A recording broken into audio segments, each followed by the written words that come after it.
Hi friends Nanga Gautam इन्नैक्कु நம்ம இந்த வீடியோல சூப்பரா கேரட் அல்வா எப்படி பண்றது அப்படிங்கறது தான் ஸ்டெப் பை ஸ்டெப்பா கிளியரா பார்க்க போறோம்.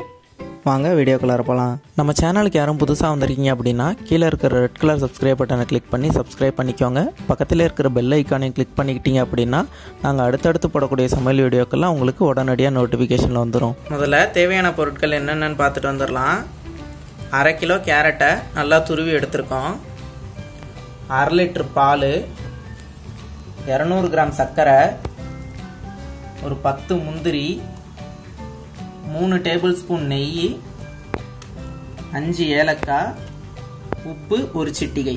இப்போ வாணலியில் ஒரு 1/2 ஸ்பூன் நெய் சேர்த்துக்கலாம். மொத்தம் 3 ஸ்பூன் எடுத்திருந்தோம். அதில் 1/2 ஸ்பூன் வந்து முந்திரி வறுக்கிறதுக்கு. இப்போ முந்திரி சேர்த்துக்கலாம்.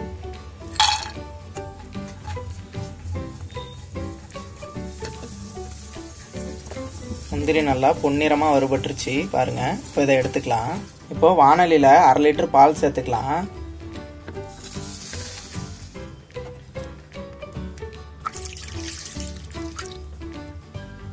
பால் நல்லா காயணும். பால் பாருங்க, பால் நல்லா காஞ்சி நல்லா கொதிக்க ஆரம்பிச்சிருச்சு. இப்போ நம்ம 1/2 கிலோ கேரட்டை துருவி வச்சிருக்கோம் இல்லையா, அதை இப்போ இதில் சேர்த்துக்கலாம். கொஞ்சம் கொஞ்சமா சேர்த்துக்கோங்க.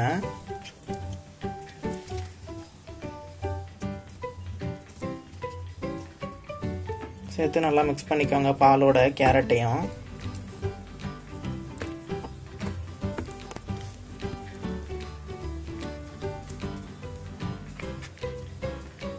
கேரட்லாம் சேர்த்து நல்லா கிளறி விட்டுட்டே இருக்கணும்.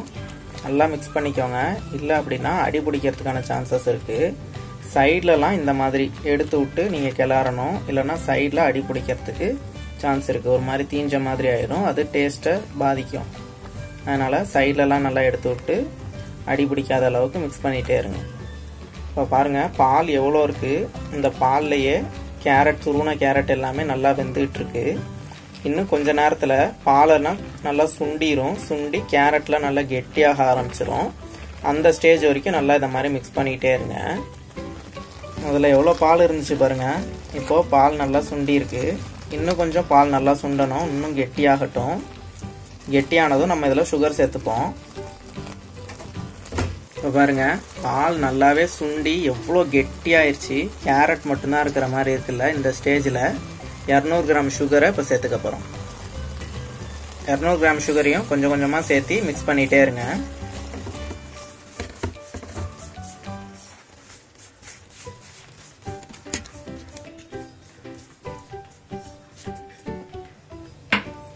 சுகர் எல்லாம் சேர்த்தாச்சு. இப்போ நல்லா மிக்ஸ் பண்ணிக்கலாம்.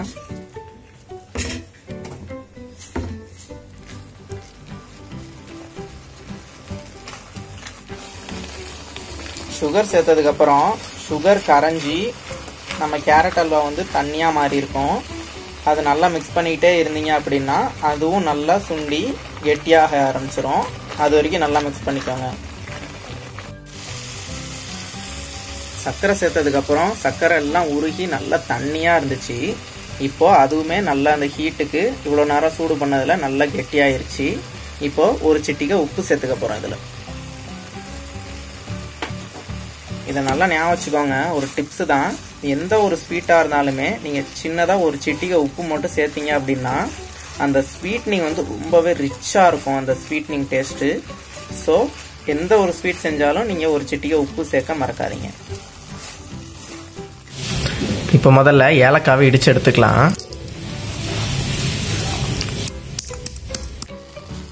இப்போ நம்ம நெய்யில் வறுத்து வச்சிருக்க முந்திரியை இப்போ இதில் சேர்த்துக்கலாம்.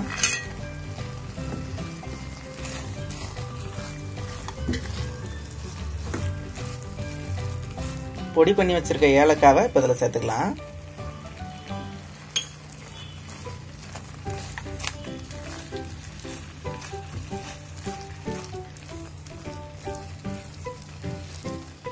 லாஸ்டா நம்ம நெய் சேர்த்துக்கலாம்.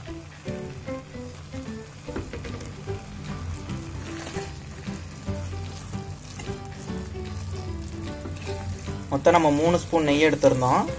முந்திரி பருப்பு வறுக்கிறதுக்கு ஒரு 1/2 ஸ்பூன் நெய் எடுத்துட்டோம். இப்போ மீதி 2.5 ஸ்பூன் நெய்யை இதில் சேர்த்துட்டோம்.